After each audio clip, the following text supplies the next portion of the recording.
Coming up next on Arizona Horizons Journalists Roundtable, the Supreme Court hears another Arizona redistricting case, and Governor Ducey's school achievement plan stalls.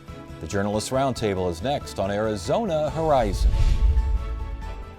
Arizona Horizon is made possible by contributions from the Friends of Arizona PBS, members of your PBS station. Thank you.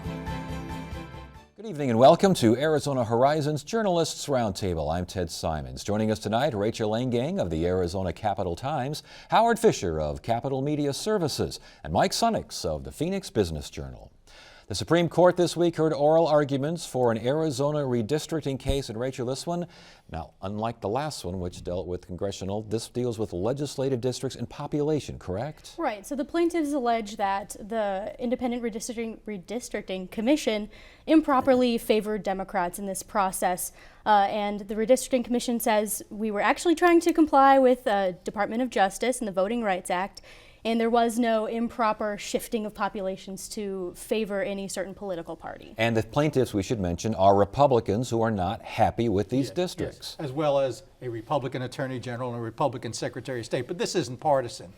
What this comes down to is there's a, for lack of a better word, one person, one vote requirement in the U.S. Constitution. In dividing up the state in 2011, you would have had approximately 213,000 people in each legislative district. Well, there's about an 8.8% difference from the top to the bottom. The argument is that in any district that had close to a margin, they took the Republicans out, shoved them into already Republican districts to make the other districts more competitive, or, as the case may be, more Democrat. And the attorney, Mark Hearn, who represents the Republicans, said you can't do that. One person, one vote trumps. As Rachel mentioned, the question is, why can you do it to comply with the Voting Rights Act? And the other big question the court had is they said, look, we have generally said that differences of less than 10% are nothing we're going to get into, because otherwise we're going to be micromanaging 50 legislative districts from 50 different states. And so what's the problem here? And it wasn't 10%. It was about 8.8% as mentioned. And I think one of the justices actually did ask, what are we doing here? What are we looking at? Yeah, the court kind of across the board on ideology was pretty skeptical of the Republicans' argument. The Republicans don't like this commission. They didn't like the lines they drew for the congressional races. They didn't like the lines they drew for this. They always felt, and we've talked about this before, that the independent chair was in cahoots with the two Democrats, you know, on the panel against the two Republicans, and that taints everything that they did according to Republicans. And so they're trying to convince the Supreme Court now for a second time that, trust us, they did a bad job with this, even though, you know, some of the logic doesn't exactly line up. And that's part of the problem. The court said, look, let's look at the numbers.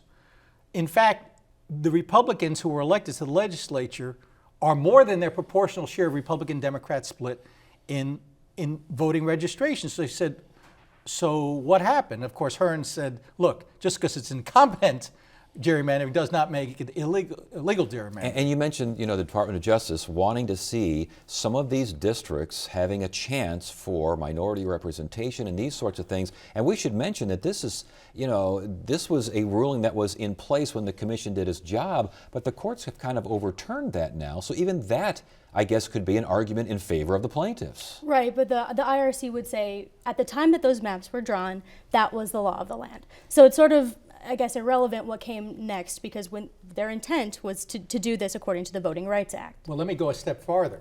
What the court voided in this Shelby versus Alabama case was pre-clearance. Right. Arizona's a state with a history of discrimination, and it requires changes in voting law to be pre-cleared. That's gone. But the Voting Rights Act still exists to this day.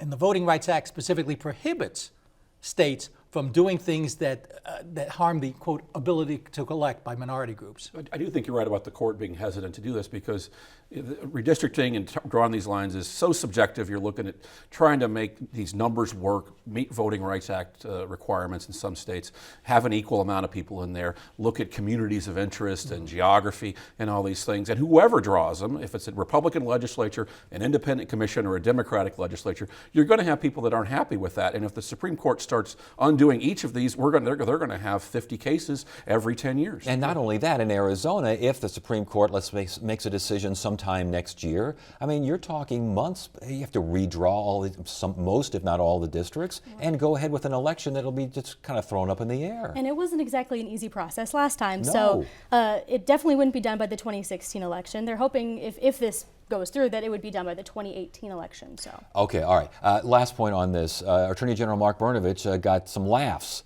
in the halls there. Talk to us about this. Well, Justice Scalia pointed out that when this case first came up, the state wasn't involved. You didn't have the Secretary of State's office, Ken Bennett, involved. You didn't have the Attorney General's office involved. Basically, the Secretary of State said, this is a partisan fight.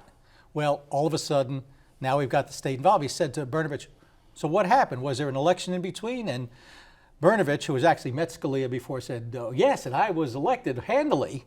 And Scalia responded, I thought so. And Brnovich had to come back with, yes, and I'm up for re-election in 3 years. And apparently got some laughter there Yes, in the did. hallowed halls. Yeah, he's really good on his feet, he ran against Horn and won that race. He was kind of playing with house money because nobody expected him to get in there.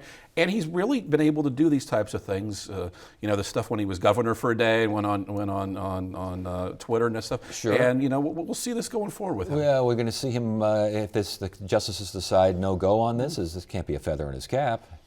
I don't think he has anything to lose here. I think that was enough to make the day for him. This is a partisan thing. It's Republicans against Democrats. If Republicans at the legislature especially, they're the ones that would take the loss more than the AG, I think. And the other fact is attorneys die for the ability to say, I argued before the Right, US yeah, Supreme Court. or I quipped before Yes. the Yes. U.S. Supreme Court. Governor Ducey's school achievement plan, which was, I think, funded to the tune of $24 million, not a heck of a lot of strings attached. Here's $24 million, do what you think is best. Why aren't we seeing anything? We still haven't seen anything out of this, have we? Right, and the administration would say it's been pretty busy on the education front in the past year, if you will, especially in the past couple months with the special session and Prop 123. So they now are giving it fresh eyes and trying to come up with an enhanced plan for the achievement zones, but there wasn't really a plan in the first place, so I don't know how you enhance the plan. And the problem is, this is dealing with the capital side. Supposedly Prop 123, you're not supposed to call it 123. It's 123, as easy as ABC and the whole routine. 123 deals with classroom funding. This deals with buildings. The argument is there are high-performing schools that have waiting lists, and we're going to go and find a way of dealing with it. Well, look, let's pull back the curtain here. Public schools have access to state money, even though the state hasn't fully funded the formula. Public schools have access to bond money. What does that leave? That leaves charter schools. I think part of the problem they found, part of the reason we're sitting here in December and saying what happened to the plan is there's a little problem called the gift clause. Charter schools are privately run. Some of them are for-profit operations. You cannot give them money for capital. You can pay them to educate children. You can't give them low-interest loans. And I think the problem has been finding a way around that. Well, the fresh set of eyes will probably take care of that. I mean, they'll just take a new look at it and try to get around the legalities of it and stuff. But yeah, the Republicans run the show down there. They've thrown a lot of money at DCS. They've thrown money at this, and it should be questioned why haven't you done anything? Can you chew gum and walk at the same time? Well, that's the point. I mean, I understand. I think everyone understands the fact that the inflation-adjusted suit was a big deal, a lot of concentration. But certainly, you could have done something with the $24 million or gotten a little more headway. I mean, when are we going to see something?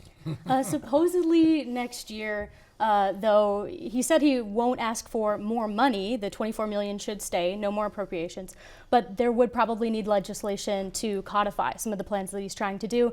That could be a challenge. He's generally had a really friendly relationship with the lawmakers there, so it might not be, depending on the gift clause issues and things like that. I certainly want to see some of the folks in the legislature do a little oversight. If we had a Governor Napolitano or a Governor Fred Duval, I think they would have been asking a few more questions about here's $24 million, go have some fun.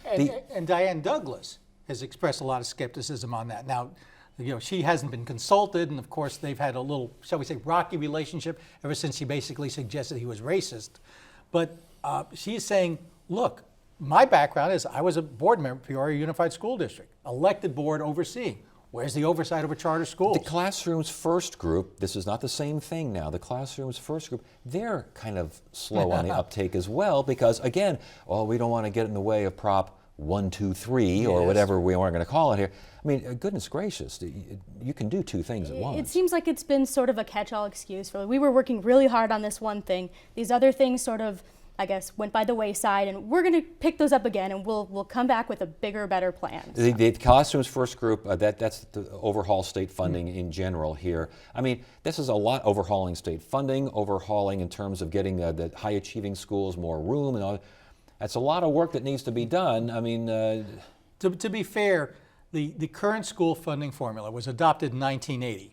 It was a nice, simple formula. And then we said, well, we got to give extra weight for this and a little bit of that. And what about small schools? And what about rapidly growing districts? And it's become an unholy mess. Then is it current year funding or prior year funding?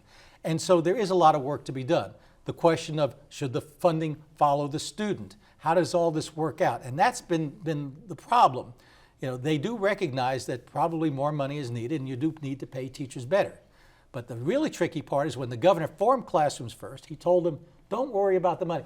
I want you, it's not the size of the pie, it's how you divide it up, which lead to a lot of fears that even with 1, 2, 3 passing, there's not going to be any new money to do this. Well, I think Prop 123 is the key there. I think this governor and his office is very disciplined politically. I don't think they want something else, any kind of sideshows on this. So let's get this passed. We got all the business folks behind us. We got a lot of education folks that are willing to pass this just to get something. And I don't think they want some kind of other program there. So probably after that, we'll probably see those fresh eyes maybe actually do something. Well, there's one other factor at work, and this deals with a whole bunch of things. What do they really want to do before May 17th? This goes to how much do they want to monkey with the system and who will that take off?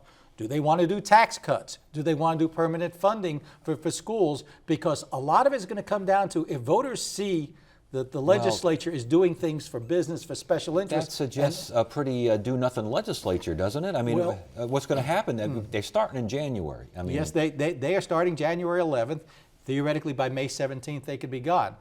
I don't think we're going to see major changes in education. Even the governor admitted maybe we can do a little tinkering this year, but probably next year before we do that. We're hearing about reports, these teacher investigations, which Diane Douglas and the Board of Education are kind of fighting over who has access, who can't cross the street, and who shouldn't be crossing the street to use computers. It turns out that a third of these investigations have been inaccurately kind of put into this data system or not put. What is going on here? This is sort of a feather in the cap for what Diane Douglas has been saying, that the investigators should be under her and they would do a better job if they were her employees and not subject to the board. And this sort of does give an example of why. I mean, over 1/3 of these reports are not accurately put into databases at the state level and national level that would prevent teachers who do really bad stuff from being in classrooms with children. Yeah, we're talking everything from sex crime convictions to teaching drunk and harming students. And 79 of these cases were not put into databases, which means some of these yahoos could be out there in a classroom right now. Yeah, it's a horrible PR thing. It's a public safety thing. It's a classroom safety thing. It brings up, harkens things of CPS and those types of inefficiencies and incompetencies. And it does bolster Douglas's argument that the folks running it are obviously not doing a very good job. But the question becomes, so let's say you take these 7 investigators and instead of reporting to the board, they report to Diane. Does that mean none of this would have happened? And I think that's the question.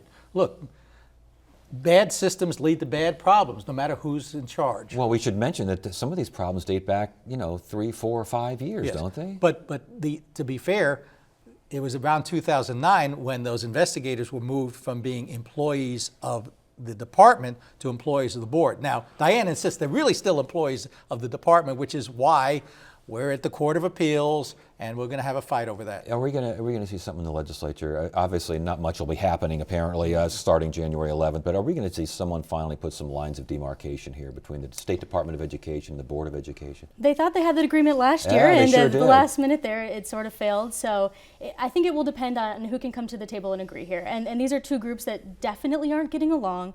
They've had all kinds of different arguments related to assault charges, all kinds of things. So it remains to be seen. Is that assault charge still out there? Or do we finally get it? Finally, as about a half an hour ago, Bill Montgomery put out a statement. He said, I've looked at the DPS reports. Now, this was something that occurred in an August board meeting where Greg Miller, who runs the meeting, was saying something. Diane was trying to make a point. He ruled her out of order. She was sitting next to him. He reached over, he says, to pull down her mic. She says, he hit me, get your grubby mitts off of me kind of thing, which led to the Department of Public Safety coming out, doing an investigation, doing a follow-up, which led essentially to Bill Montgomery, the county attorney, saying today, you have to show intent. That even assuming that Greg did touch, hit, grab her, we're not going to get a conviction, so we're not going anywhere. It's a Ruth Buzzy type, like laughing type. Wow, deal. what a reference. That was a Ruth good Buzzy? reference. Yeah. Holy smokes. You're showing your age. I'm showing my Over age my and head. then lost the millennials on that one. Yeah, we'll move It's on. a circus on that one. But really, on this whether something goes through the legislature, it's up to the governor. He can get something through there if he wants to. Well, if he wants to exert the Capitol and twist a few arms and get a bill through there, As he Rachel can do mentioned, that. they thought they had something last go He can around. do it. He's the only ones to be able to do it. They're not going to be able to come together. I just don't wonder think, if they'll it's probably just- stay if out it's of just this them. is going through the court system now and say, let's let the court figure out what the statutes mean and go from there, basically. But the tricky part of that is Judge Patricia Starr, when she ruled on this before the Court of Appeals, said this is a political issue the court should not be involved in. Right. Not exactly a definitive decision. Well, at least it's out of the crime lab at Yes. DPS. And all right, we have yet another lawsuit. We don't have it. We have talk of a lawsuit regarding Arizona getting federal lands, controlling federal lands in the state. This sagebrush rebellion-esque. This was a press conference called by Diane Douglas, who later said, I don't know if I really like this idea. She wants the land. She wants the feds to give us a whole bunch of land. They own, 42% of the state?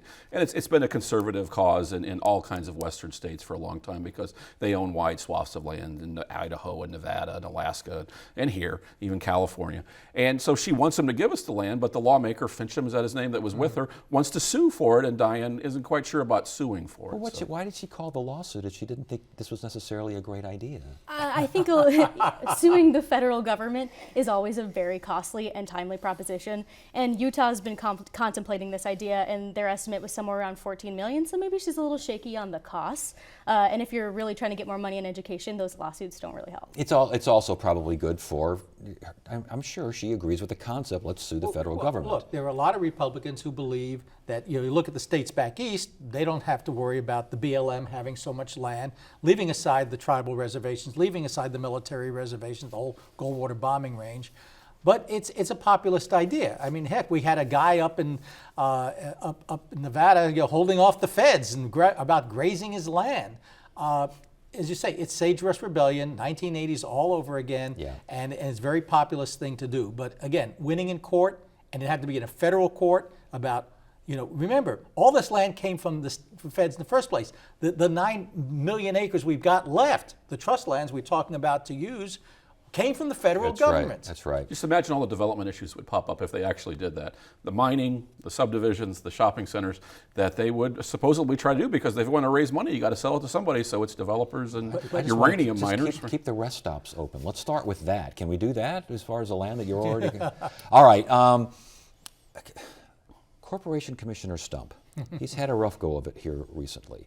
And now, because of reporting done there at the Capital Times, and mostly Capital Times with regard to Solar City and checks and balances, two of his kind of number 1 and 2 nemesis, if there's such a word, they're kind of tied a little bit, as you guys reported. He's comparing them to the mafia? Right. So we asked Solar City if they'd been funding checks and balances directly or indirectly. Who is Checks and Balances, by the way? Checks and Balances Project has been going after the commission, especially Commissioner Stump, to try to get access to his text messages to sort of try to prove some collusion between him and dark money operators on the Corporation Commission races last year.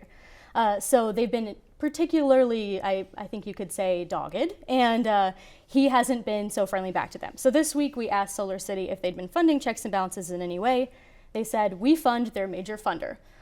It's a 501c4. They don't have to tell us that. I'm not entirely sure why they did, but Stump really didn't take a liking to that. No, he said that checks and balance is not a virtuous watchdog, that instead it's like an enforcer who goes and breaks kneecaps. Well, I think folks on the other side, on the Solar City and that side, would maybe make similar comparisons to some folks on the commission, some dark money groups, and Arizona Public Service. I think there's a lot of equal opportunity fighting this. And Solar City has gone after utilities in a lot of states, and they've been unabashed about this. So I think that's probably why, hey, yeah, we're doing this. This is an Elon Musk company. They're not afraid to go after utilities. And I think it's caught some utilities off guard. It's caught some regulators off guard who've had some ties to utilities. And this is part of the reason that you're going to have perhaps a ballot measure to try to get behind these 501c4s. You know, Michelle Reagan has said, oh, there's nothing we can do. The IRS classifies them as a social welfare organization, whatever the heck that's supposed to mean. But the fact is that the U.S. Supreme Court in all their rulings has said, we can't stop them from giving, but you can always demand disclosure. Sure. And so the idea is we could find out who is funding, Save Our Future Now, who is funding, this group, and it shouldn't be us sitting around the table playing a guessing game or having to call them and say, would you please tell us who you're funding? At least Solar City was, forthright about that. Most of those groups, like we were talking about, right. They're secretive. And it gives them a moral high ground as well. So they can say, well, we said we were doing this. Now, APS, if you want to say something, go ahead. That's true. All right, we can't leave without talking about what looks to be now, next Wednesday at Phoenix Gateway Airport. Donald Trump, your hero, Donald Trump's going to be out there. Yeah, he's coming down from Vegas. They got the last debate before the end of the year on CNN, so he's going to come down. And there was talk for a couple days of where he might land and stuff. And Greg Stanton, the mayor, said, well, he has the right to be here, but he pretty much called his rhetoric, racist and offensive, like a lot of his critics have. And so, he's going to land at the airport out there. You might see a few less protesters out there than you saw downtown, but I'm sure they'll be there. We'll see what kind of crowd he gets. And the media circus will come here. And it's kind of ironic because, his first rally in Phoenix was right after those kind of inflammatory immigration remarks. And it kind of really started the ball rolling in terms of the media and the crowds and his ability to kind of manipulate the whole political and media process behind the Republican primary. And this becomes interesting in terms of a tactic. If you're a protest group, if you want to say Donald Trump is a racist, sexist, whatever thing you want to do you go out there and just feed the media frenzy, or do you just figure, go away? Now, he's going to get media no matter what, but why go out there and get arrested and then he can say, look, Richard Nixon was very good at this in terms of, and Spiro Agnew. Look at those protesters, look at those bums. My goodness, Spiro Agnew and Ruth Buzzy in the same conversation? Yes. Wow. Look it up, folks. We're nattering nabobs of negativism Yes. now. Any Republicans going to be on the stage with him or try and photobomb him? I mean, who wants to hang around Donald Trump here as far as Republicans in Arizona? I'm not entirely sure. And who wants to go all the way out to Mesa Gateway Airport to do it? That alone might be a way to kind of dissuade folks from coming out and being a part of it and being part of the manufactured. I think Sheriff Joe will be out there. Probably. I actually talked to Sheriff Joe, and he was talking about going out there. He was at the last one. Martin O'Malley was here today talking about deportation policies, and Joe brought up the number of there's maybe 20 inmates from places like Syria and Afghanistan and Iraq in county jails. So Joe might be it. Senators McCain and Flake have come out against Trump's comment that we need to completely shut down Muslim immigration to Arizona right now. Heck, Dick Cheney. Dick Cheney's come. Yes, he's come out against as well. We haven't heard much from other Arizona Republicans. No, and I think that part of it is doing a little bit of this. When you've got somebody polling 11, 12, 13% higher than anyone else, and sometimes into the 20%, and he could be your nominee, how much do you really want to go out there and undermine that person? They're also looking at their own bases. They're saying, who are we appealing to? Now, see, for McCain, it's easy. I mean, McCain figures, look, Kelly Ward is going to get the Trump voters anyway, so it doesn't matter, so I can safely go over here. Everyone else has been awfully quiet out there. But if I think the establishment, when these establishments like McCain and Flake, it helps Trump. He feeds off of this. His voters, now they may not be enough in the end to win the presidency. It looks like he may win the nomination right now. His voters are so angry at the Republican establishment. Those guys have been on the losing end of 2 elections. They do these defund Obamacare things. They take stuff to the Supreme Court where they lose. These guys are losers to them. And Trump is the winner. And every time they go after Trump, even if it's on something that's outlandish, illegal, and probably can't be done, like the Muslim travel ban, it feeds into that. And it's more ammunition sufficient for him to give the middle finger to them. All right. I guess we'll stop it right there. Because there's so many other things we could talk about, but I'm afraid we'll go back to the 60s as opposed to the 70s. And Well, I was there. yes, I'm sure you were. Monday on Arizona Horizon, former NATO Ambassador Kurt Volker joins us to talk about the worldwide fight against ISIS, and we'll look at the education challenges facing American Indian students. It's Monday on Arizona Horizon. Tuesday, best-selling author James Rollins will discuss his latest book. Wednesday, an update on the Paris climate talks on global warming. Thursday, actor Daniel Baldwin will be here to discuss drug addiction. And Friday, it's another edition of the Journalists Roundtable. That is it for now. I'm Ted Simons. Thank you so much for joining us. You have a great weekend.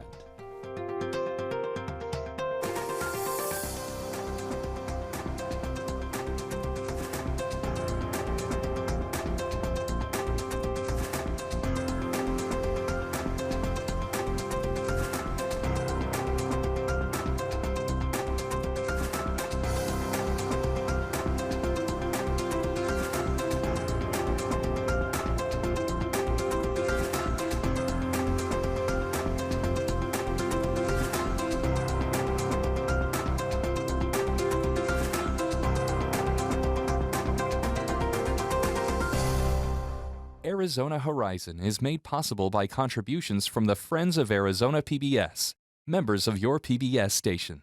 Thank you.